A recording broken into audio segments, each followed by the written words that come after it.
Alden, it's your update. Na-spotted si Alden sa Hong Kong at kasama niya si Nate. Ang sabi dito, from Angono Rizal to Hong Kong real quick.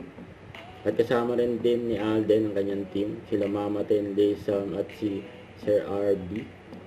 Ano kaya ganap ni Alden dito? Hi, Alden! And sinalubong pa nga si Alden ng mga Pinoy OFW just sa Hong Kong. And OWA ambassador yan si Alden. Ayun pa nga, oh. Ayun, nakakamiss yung Hello Love Goodbye. Igitan Del Rosario.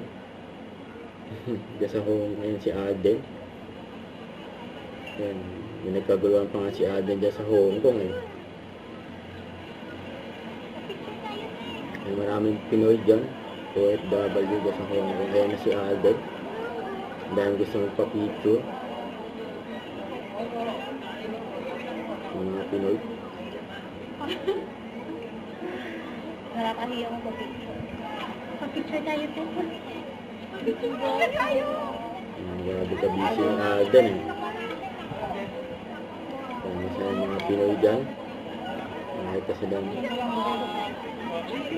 artista. Kaya ni Alden. Isa sila. Kasama sila mga Mateng Lisa. Kasi RB. Nagkagulo. Pinagkaguluhan na si Alden. Iba pala sa TV. May mawat hanggang Hong Kong. Yan, namalis mo. Don't forget to subscribe, click the notification bell for more update. This is Richard in Action Vlog. Stay tuned for more videos. See ya.